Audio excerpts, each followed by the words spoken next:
علیہ وسلم فاہ حیث وضعتہ وانا حائض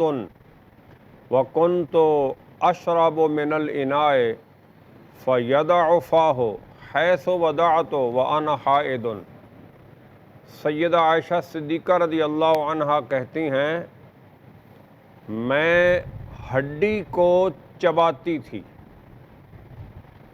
اتعرق العرقہ، میں ہڈی کو چباتی تھی، پھر رسول اللہ صلی اللہ علیہ وسلم اپنے منہ کو وہاں رکھتے تھے جہاں میں نے اپنے منہ کو ہڈی کو چباتے ہوئے رکھا ہوتا تھا، حالانکہ میں حائضہ ہوتی تھی، اور میں برتن سے پانی پیتی تھی تو رسول اللہ صلی اللہ علیہ وسلم بھی اپنے منہ کو، اپنے لبوں کو برتن کی اسی جگہ پہ رکھتے تھے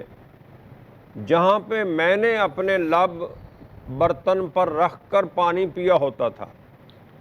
حالانکہ میں حائضہ ہوتی تھی۔ تو علماء کرام یہ حدیث اپنے معنی میں ظاہر ہے، اور اس حدیث کے ظاہری الفاظ پر امت کا عمل ہے، اور اس حدیث کا معنی یہ ہے کہ حائضہ عورت کا جوٹھا پاک ہے، اور اس میں کوئی کراہت، کوئی قباحت والی بات نہیں ہے۔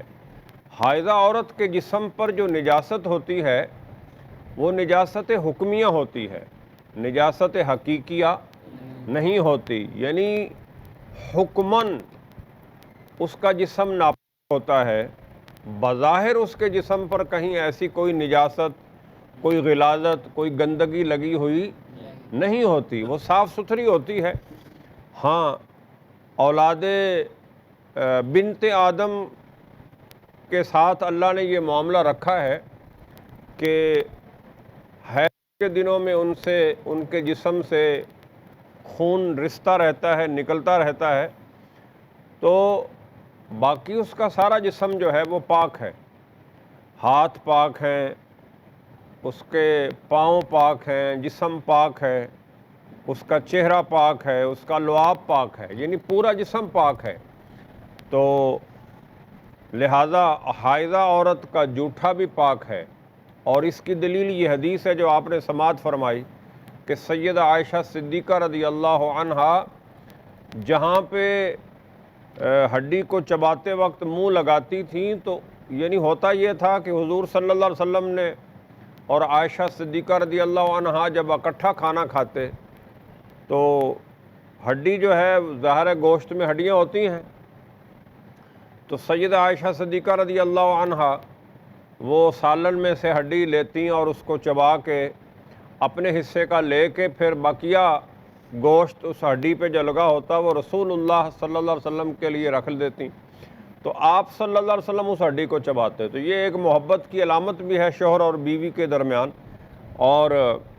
ان کے جوٹھے کے پاک ہونے کی بھی دلیل ہے۔ تو مختصر یہ ہے کہ حائضہ عورت کا جوٹھا پاک ہے، حائضہ عورت کا جسم پاک ہے، اس کے بچے ہوئے کھانے اور پینے والی چیزوں کا اور استعمال والے پانی کا، اس کے بچے ہوئے استعمال والے پانی کا استعمال بالکل جائز ہے۔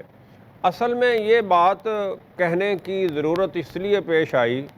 کہ زمانہ جاہلیت میں اہل عرب حائضہ عورت کو ناپاک سمجھتے تھے، اس کے ساتھ کلام کرنا، اس کے ساتھ بات کرنا، اس کے ساتھ لیٹنا، اس کے ساتھ بیٹھ کے کھانا کھانا، اس کا پکا ہوا کھانا کھانا،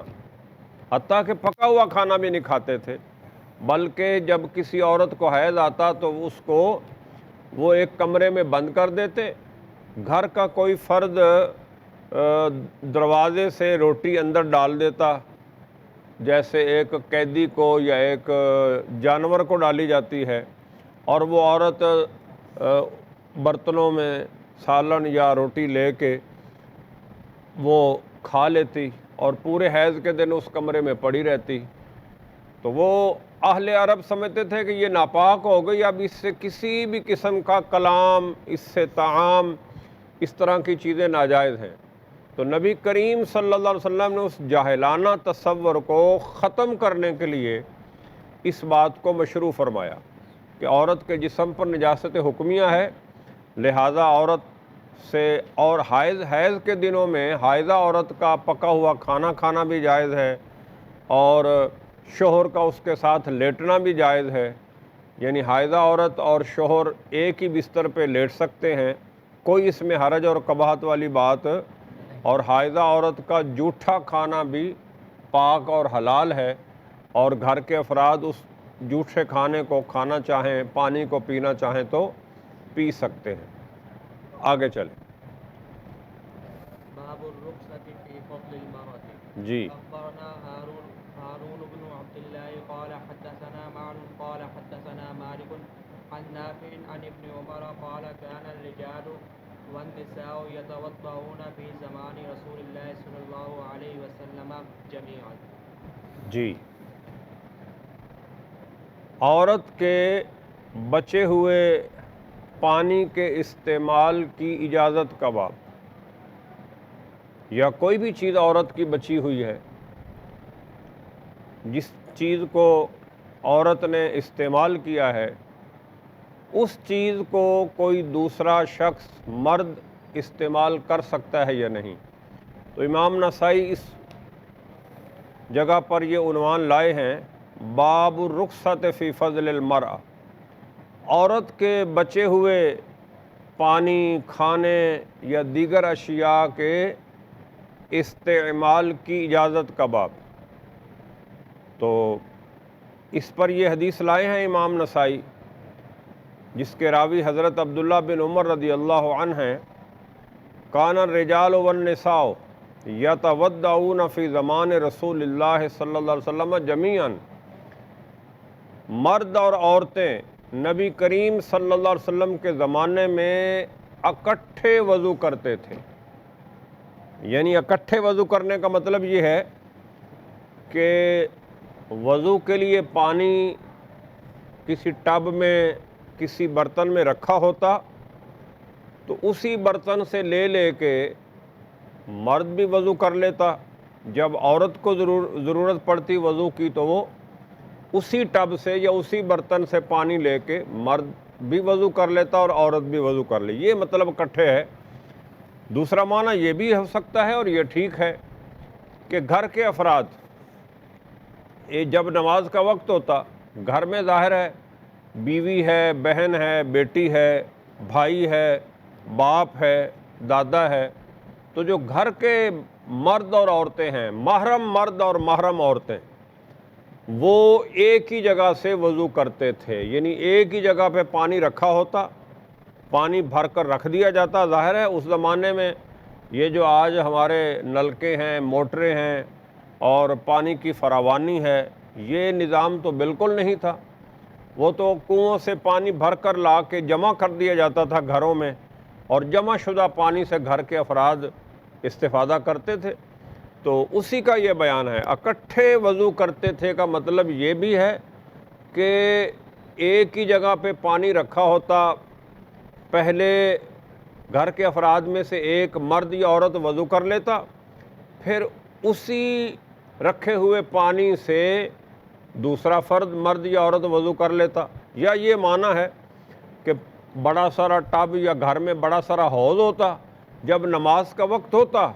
تو سارے اٹھتے نماز کے لیے، مرد بھی اٹھتے، عورتیں بھی اٹھتیں، اور وہ اس حوض کے یا اس بڑے ٹب کے اردا گرد بیٹھ کے اس سے پانی لے لے کے وضو کر لیتے۔ یہ مطلب ہرگز نہیں ہے کہ غیر محرم عورتیں غیر محرم مردوں کے ساتھ کسی عوامی جگہ پہ، جہاں کوئی ٹیوب ویل ہو، کوئی بڑا حوض ہو جہاں مرد بھی آتے ہوں، عورتیں بھی آتی ہوں، یا کوئی بڑا حمام ہو، وہاں مرد اور عورت جا کے اکٹھے غیر محرم مرد اور غیر محرم عورتیں وضو کرتے ہوں یا غسل کرتے ہوں، ایسا بالکل نہیں ہے۔ ایسا رسول اللہ صلی اللہ علیہ وسلم کے زمانے میں کوئی رواج نہیں تھا۔ پردے کے احکام نازل ہونے سے پہلے تو اس کا امکان تھا، لیکن پردے کے احکام نازل ہونے کے بعد کا تو تصور بھی نہیں کیا جا سکتا کہ کہ غیر محرم مرد اور غیر محرم عورتیں کسی عوامی جگہ پہ جہاں سب لوگ جمع ہوتے ہوں اور عورتیں جمع ہو کے وہاں وضو اور غسل اکٹھے ہو رہے ہوں، بالکل ایسا کوئی تصور زمانہ نبوی میں ہمیں دکھائی نہیں دیتا۔ لہذا یہ جو ہے نا یتودعون جمیعا، سب اکٹھے وضو کرتے تھے، تو یہاں گھر کے افراد مراد ہیں۔ اور اس زمانے میں ویسے بھی یہ جو بعد میں بدعت شروع ہوئی کہ بڑے بڑے حمام بنا دیے گئے شہر والوں کے لیے، مردوں کے لیے حمام الگ اور عورتوں کے لیے حمام الگ، حمام غسل اور وضو کی جگہ کو کہتے ہیں، وہ بنا دیے گئے، وہاں پانی جمع کر دیا جاتا، شہر اور گاؤں کی عورتیں جا کے وہاں پہ غسل کر لیتیں اور وضو کر لیتیں، اسی طرح مرد بھی وہاں جا کر غسل کر لیتے اور وضو کر لیتے۔ سرکاری ملازم ہوتے وہ وہاں پانی جمع کرتے رہتے اور نہانے کے غسل خانے اور وضو خانے بنے ہوتے۔ یہ جو کام شروع ہوا ہے یہ تو بہت بعد میں، صحابہ کرام کے بعد امویوں کے دور سے یہ شروع ہوا، بلکہ بعد میں شروع ہوا۔ تو رسول اللہ صلی اللہ علیہ وسلم کے زمانے میں ایسا بالکل نہیں تھا، لہٰذا یہاں اکٹھے ہونے کا مطلب ہے افراد خانہ، گھر کے افراد، محرم عورتیں اور محرم مرد وہ ان کے آپس میں ایک دوسرے سے پردہ نہیں ہوتا، لہذا وہ گھر میں رکھے ہوئے پانی سے استفادہ کر سکتے ہیں۔ رسول اللہ صلی اللہ علیہ وسلم کے زمانے میں مسجد نبوی میں کوئی وضو خانہ نہیں تھا، نہ مردوں کے لیے نہ عورتوں کے لیے، اور نہ ہی کوئی ایسا تھا کہ وہاں اکٹھے یہ وضو کر لیتے۔ لہذا اس حدیث کا معنی یہی ہے کہ یتودعون جمیعا، کہ مرد و عورتیں اکٹھے وضو کرتے تھے، یعنی اپنے اپنے گھروں میں اکٹھے وضو کر لیتے تھے۔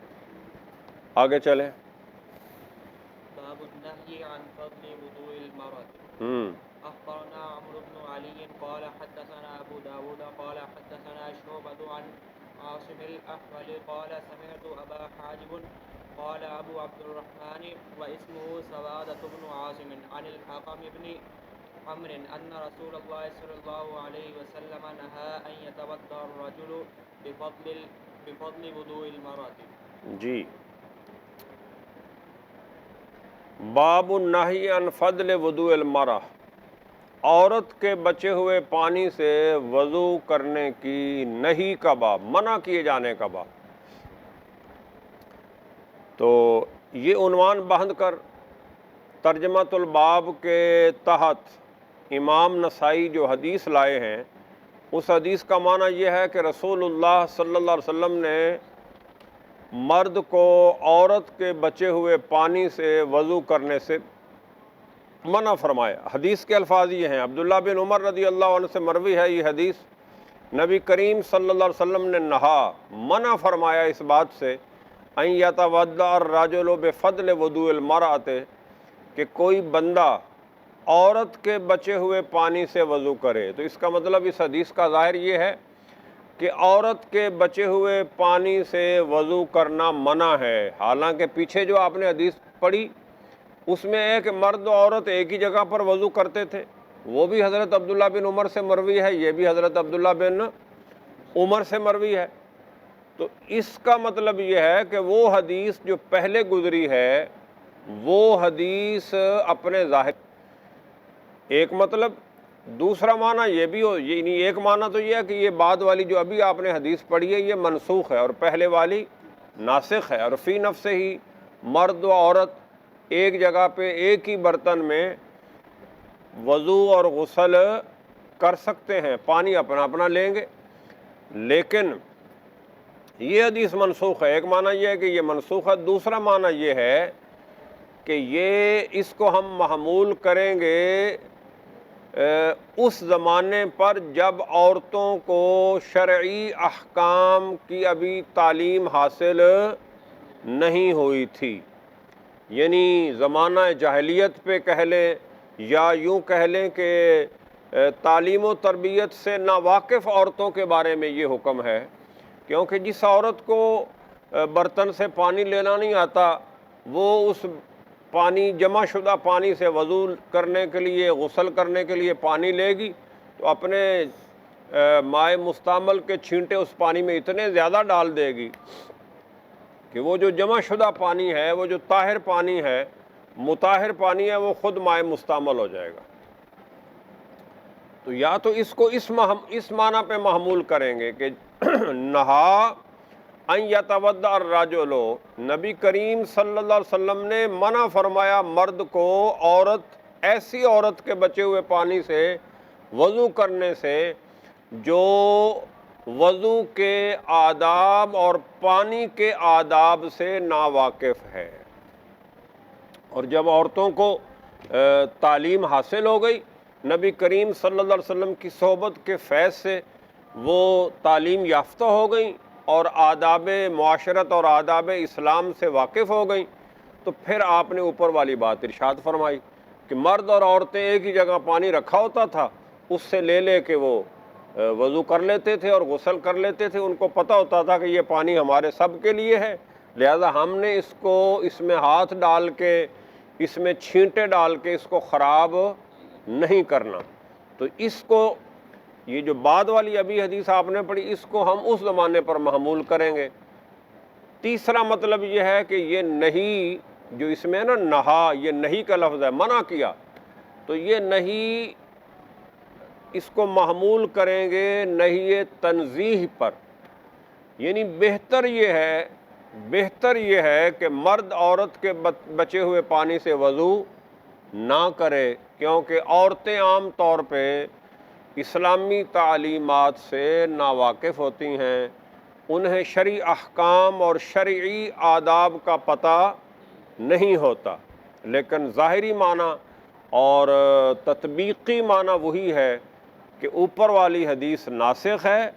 اور دوسرے نمبر پہ آنے والی حدیث منسوخ ہے۔ اور اب پوری امت کا عمل یہ ہے، پوری امت کا عمل یہی ہے کہ مرد عورت کے بچے ہوئے پانی سے اور عورت مرد کے بچے ہوئے پانی سے وضو اور غسل کر سکتا ہے، اور مرد و عورت یعنی شوہر اور بیوی، باپ اور بیٹی، بھائی اور بہن ایک ہی جگہ پہ جمع شدہ جو پانی ہے اس سے وضو اور غسل کر سکتے ہیں اپنے اپنے حصے کا پانی لے کے۔ آگے چلیں جی۔ جنبی آدمی کے بچے ہوئے پانی سے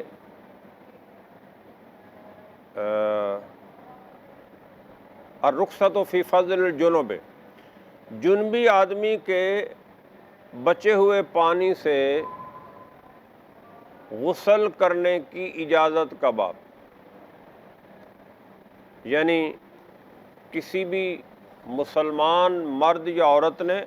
گھر کے افراد میں سے غسل کیا یا وضو کیا تو اس کا جو بچا ہوا پانی ہے اس سے گھر کے دوسرے افراد، مرد ہو یا عورت ہو، وہ اس سے وضو یا غسل کر سکتا ہے۔ یہ حدیث بھی جو اوپر حدیث گزری ہے اس کی وضاحت کر رہی ہے کہ وہ اوپر والی حدیث کیا ہے، منسوخ ہے۔ اس حدیث کو لانے کے بعد امام نسائی یہ حدیث لائے جو سیدہ عائشہ صدیقہ رضی اللہ عنہا سے مروی ہے، کہتی ہیں انہا کانت تغتسل مع رسول اللہ صلی اللہ علیہ وسلم فی اناء الواحد، سیدہ عائشہ صدیقہ رضی اللہ عنہا سے روایت ہے کہ وہ رسول اللہ صلی اللہ علیہ وسلم کے ساتھ ایک ہی برتن میں غسل کرتے تھے۔ یہ مطلب نہیں ہے کہ ایک ٹائم میں، یہ معنی بھی ٹھیک ہے لیکن یہ معنی غیر اخلاقی ہے، نامناسب ہے۔ یہ معنی نہیں ہے کہ ایک ہی وقت میں ایک ہی غسل خانے میں ایک ہی جگہ پہ سیدہ عائشہ صدیقہ رضی اللہ عنہا اور نبی کریم صلی اللہ علیہ وسلم غسل کر لیا کرتے تھے۔ یہ بظاہر مناسب نہیں ہے یہ معنی کرنا، لیکن فی نفس ہی یہ معنی بھی کر لیا جائے تو اس میں حرج والی بات نہیں ہے، کیونکہ قرآن کیا کہتا ہے، ہن لباس لکم وانتم لباس لہن، شوہر اور بیوی ایک دوسرے کے لیے لباس ہیں، یعنی مطلب یہ ہے کہ شوہر اور بیوی کا ایک دوسرے سے پردہ کوئی نہیں ہوتا، لیکن اخلاقیات اور آداب یہ ہیں کہ پردہ رکھنا چاہیے اور بغیر کسی شرعی ضرورت کے ایک دوسرے کے سامنے ان کو بے پردہ نہیں ہونا چاہیے۔ تو لہٰذا شوہر اور بیوی اگر ایک ہی جگہ پہ ایک ہی غسل خانے میں ایک ہی برتن سے وضو یا غسل کر لیتے ہیں تو فی نفس ہی وضو اور غسل ہو جائے گا، اس میں کوئی جواز میں کوئی فرق نہیں آئے گا، طہارت کے حصول میں کوئی فرق نہیں آئے گا۔ البتہ ایسا کرنا نہیں چاہیے، اور نہ ہی یہ اس حدیث کا یہ مطلب ہے کہ نبی کریم صلی اللہ علیہ وسلم اور سیدہ عائشہ ایسا کرتے تھے۔ اس کا مطلب یہ ہے کہ نبی کریم صلی اللہ علیہ وسلم کے گھر میں، سیدہ عائشہ کے گھر میں غسل خانہ ایک ہی تھا، جس برتن میں پانی غسل کے لیے جمع کیا جاتا تھا وہ ایک ہی تھا۔ اناء واحد کا مطلب یہ ہے کہ اسی ایک برتن سے رسول اللہ صلی اللہ علیہ وسلم پہلے غسل فرما لیتے پانی لے کے، اور بعد میں سیدہ عائشہ صدیقہ رضی اللہ عنہا اسی برتن سے پانی لے کے غسل فرما لیتی۔ یہ مطلب ہے اناء الواحد کا، تو اسی پر اس کو محمول کیا جائے گا، اور یہی اسلامی آداب کے موافق ہے اور یہی اخلاقیات کے موافق ہے کہ نبی کریم صلی اللہ علیہ وسلم اور سیدہ عائشہ صدیقہ رضی اللہ عنہا جس برتن سے پانی لے کے غسل فرماتے تھے وہ ایک ہی ہوتا تھا، لیکن غسل باری باری فرماتے تھے۔ آگے چلیں بھائی۔ باب عن صفية بنت شيبة عن عائشة أن رسول الله صلى الله عليه وسلم كان يتوضأ يمد نہیں بیٹے، بے مدن بمد ويغتسل بنحو الصاع. وقال ابو بکر بن إسحاق حدثنا الحسن بن موسى حدثنا شيبان عن قتادة عن الحسن عن أمه عن عائشة قالت كان رسول الله صلى الله عليه وسلم يتوضأ بالمد ويغتسل بالصاع. آخر کتاب المیاه. جی، آخر کتاب المیاه یعنی کتاب المیاه کا اختتام، اینڈ ہو گیا، ٹھیک ہو گیا جی۔ تو یہ باب ہے باب القدر الذي يكتفي به الانسان من الماء للوضوء والغسل۔ اتنے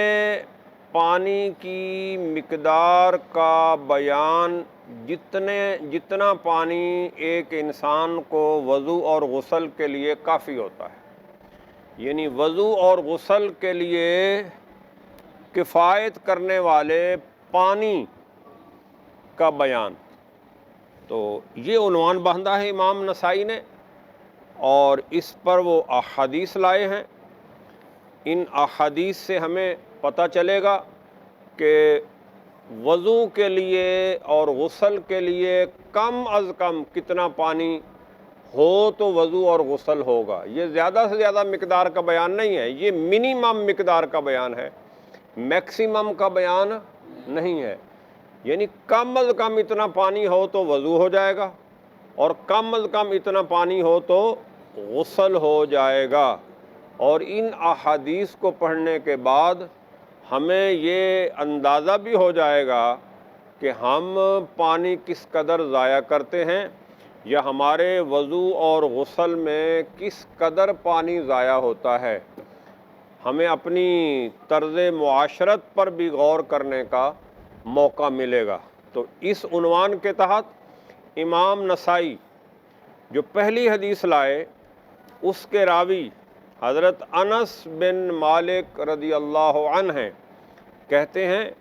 کان رسول اللہ صلی اللہ علیہ وسلم یتوضأ بمکوک،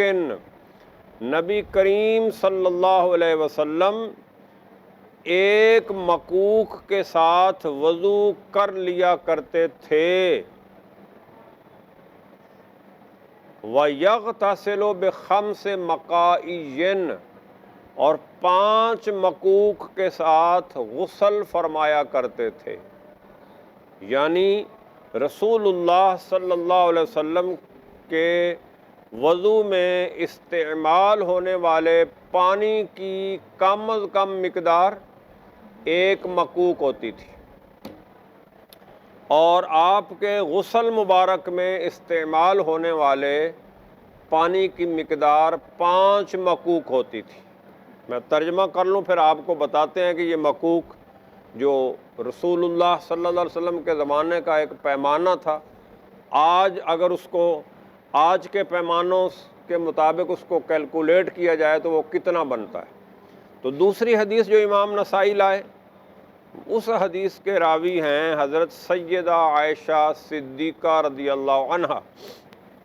ام المومنین سیدہ عائشہ صدیقہ رضی اللہ عنہا سے روایت ہے، نبی کریم صلی اللہ علیہ وسلم کان یتودع بمدن، نبی کریم صلی اللہ علیہ وسلم ایک مد سے وضو فرمایا کرتے تھے، وَيَغْتَسِلُ بِنَحْوِ الصَّاعِ، اور ایک سا پانی سے غسل فرما لیا کرتے تھے۔ اسی طرح امام نسائی تیسری حدیث لائے، حضرت سیدہ عائشہ صدیقہ رضی اللہ عنہا سے وہ حدیث مروی ہے۔ سیدہ عائشہ صدیقہ رضی اللہ عنہا کہتی ہیں، کان رسول اللہ صلی اللہ علیہ وسلم یتودع بالمد، نبی کریم صلی اللہ علیہ وسلم ایک مد سے وضو فرما لیا کرتے تھے، وَيَغْتَسِلُ بِالصَّاعِ، اور آپ صلی اللہ علیہ وسلم ایک سا سے غسل فرمایا کرتے تھے۔ تو ان احادیث میں رسول اللہ صلی اللہ علیہ وسلم کے وضو اور غسل میں استعمال ہونے والے پانی کی مقدار بیان کی گئی ہے، اور وہ مقدار یہی ہے کہ آپ کے وضو کا پانی کم از کم کتنا ہوتا تھا؟ ایک مد یا ایک مکوک، اور غسل کا پانی کم از کم کتنا ہوتا تھا؟ ایک سا یا 5 مکوک۔ ٹھیک ہے، اب آئیے دیکھتے ہیں کہ مد اور سا آج کے دور میں کتنا ہوتا ہے اور مکوک کتنا ہوتا ہے۔ جی، تو مکوک کہہ لیں آپ، یہ اس زمانے کا ایک پیمانہ تھا۔ مکوک کا معنی آپ آج کے دور میں لوٹا کر لیں، یہ جو ہمارا لوٹا ہے نا، کلو 1.5 کلو کا جو لوٹا ہمارے واش رومز میں استعمال ہوتا ہے، تو یہ اس زمانے کا ایک پیمانہ تھا، ایک برتن تھا، اس کو مکوک کہتے تھے۔ تو آپ یوں کہہ لیں کہ نبی کریم صلی اللہ علیہ وسلم ایک لوٹا، عمومی تعارف، ایک لوٹے پانی سے وضو فرما لیا کرتے تھے، اور 5 مکوک کا مطلب ہے 5 لوٹے پانی سے غسل فرما لیا کرتے تھے۔ تو مکوک تو پیمانے کا نام ہے، مد وزن کا نام ہے، مکوک پیمانے کا نام ہے۔ جیسے یعنی مکوک برتن کا نام ہے جس میں پانی ڈالا جاتا تھا، اور مد اس برتن میں جو چیز ڈالی جاتی تھی اس وزن کا نام ہے۔ تو مکوک لوٹا نما برتن، ٹھیک ہے۔ تو ایک لوٹا وہ 1.25 کلو 1.5 کلو، مختلف مقادیر بیان کیے ہیں، مختلف اوزان بیان کیے ہیں محققین نے اپنے اپنے زمانے کے لوٹوں کو اور مکوک کو سامنے رکھتے ہوئے۔ اور مد کا جو وزن ہے وہ بھی زمانوں کے اختلاف سے اس میں تھوڑا فرق آیا ہے، اور سا کا بھی فرق ہے۔ ہندوستانی سا کا وزن اور ہے، عرب سا کا وزن اور ہے، ہاشمی سا اور ہے۔ تو مد یہ اس کا لغوی معنی ہوتا ہے یہ، یعنی یہاں کوئی چیز ڈھیر لگا ہوا ہے، کوئی ڈھیر لگا ہے گندم کا، باجرے کا، جو کا، پانی کا، آپ یوں کرتے ہیں یہ، یعنی آپ کی دونوں ہتھیلیوں میں جو وزن سما جائے وہ مد کہلاتا ہے، لیکن وہ زیادہ سے زیادہ جو سما سکے، یہ لغوی معنی ہے۔ یہ پیمانہ میں ابھی وزن نہیں بتا رہا، مد کا لغوی معنی کیا ہوتا ہے؟ دونوں ہاتھوں میں جو سما جائے، دونوں ہاتھوں میں کسی چیز کا سما جانا یا جمع ہو جانا دونوں ہتھیلیوں میں، یہ مد کا معنی ہے۔ اور سا یہ بھی ایک پیمانہ تھا، یہ آپ نے اپنے بچپن میں، ابھی بھی ہیں گھروں میں، ٹوپا دیکھا ہے؟ ٹوپا بس یہ سا ہے، اسی شیپ کا ہوتا تھا ایک برتن آٹے کے لیے اور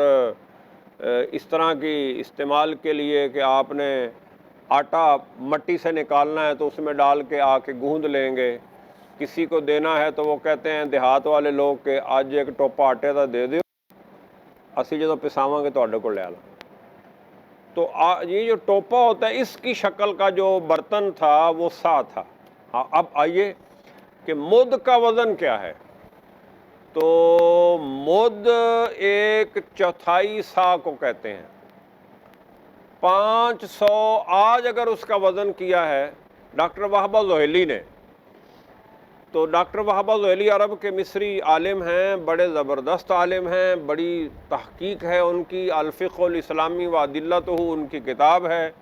اسی طرح عرب کی دنیا میں مجلۃ الاسلامیہ وہ بھی ایک رسالہ چھپتا ہے، اس کے محققین نے بھی اس پہ تحقیق کی ہے۔ یہاں کے ہمارے علامہ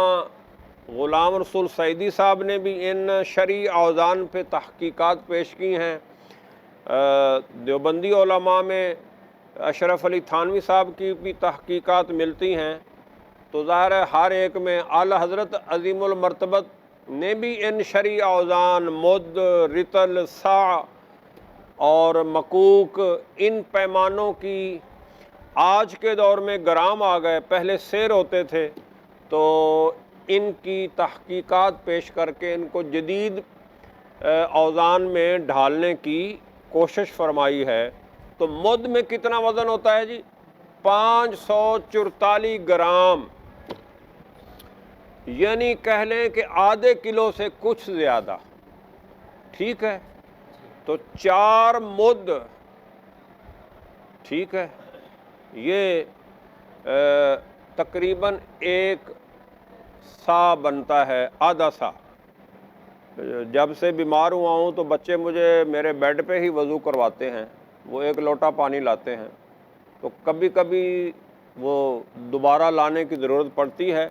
لیکن اگر بچہ تمیز سے طریقے سے پانی ڈالے میرے ہاتھوں پہ، منہ پہ، تو وہ 1 لوٹے میں بڑے آرام سے پانی ہو جائے، مطلب وضو ہو جاتا ہے۔ تو یہ اصل میں دھونے کا معنی کیا ہے، غسل کا معنی کیا ہے؟ پانی کا بہہ جانا۔ تو ہم تو پانی کی نہریں بہاتے ہیں تب جا کے ہمیں تسلی ہوتی ہے، کیونکہ ہمارے ہاں پانی وافر مقدار میں ہے۔ جن علاقوں میں پانی نہیں ہے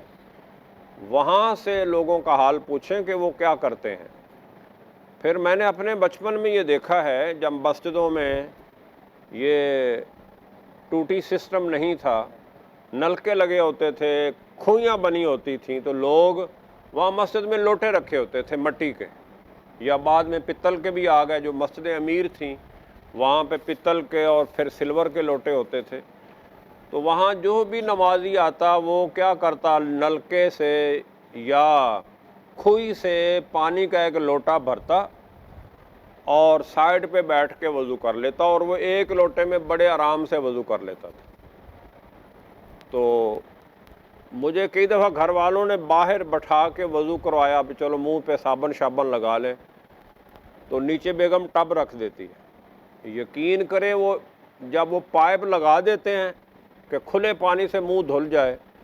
تو وہ 2-3 ٹب میرے اکیلے کے وضو پہ لگ جاتے ہیں۔ اور جب میں بیڈ پہ بیٹھا ہوتا ہوں، اپنی چارپائی پہ ہوتا ہوں، تو وہی ٹب نیچے رکھ کے لوٹا بھر کے پانی کا وہ تھوڑا تھوڑا ڈالتے رہتے ہیں، تو میرا وضو بڑے مزے سے ہو جاتا ہے۔ تو اس کا مطلب یہ ہوا کہ ہمارے ہاں پانی کا بڑا ہی غلط استعمال ہو رہا ہے، اور اس کی ہمیں پوچھ ہونی ہے۔ اور یہ بد نصیب قوم، ایٹم بم تو انہوں نے بنا لیا۔ یہ اللہ آپ کا جب فرمان ہے اسباغ الوضو، وضو میں تسلی کیا کرو، تو کیا حضور وضو میں تسلی نہیں کرتے تھے؟ تسلی والا وضو کرتے تھے، یعنی اعضاء مکمل دھلتے تھے۔ کتنے پانی سے؟ 1 مد سے۔ اور آپ پورا غسل فرماتے تھے کتنے پانی سے؟ 1 سا سے۔ آپ کہہ لیں کہ یعنی زیادہ سے زیادہ بھی آپ کہہ لیں تو 4.5 سیر پانی بنتا ہے، یعنی 4.5 لوٹے۔ تو 4.5 لوٹے نال تو مولوی صاحب دی داڑھ نہیں گلی ہوندی۔ ਦਾਣਾ ਧੋਂਦਿਆਂ ਤੇ 4 ਲੋਟੇ ਲਾ ਦੇਣਗੇ। تو یہ بڑے فکر والی بات ہے۔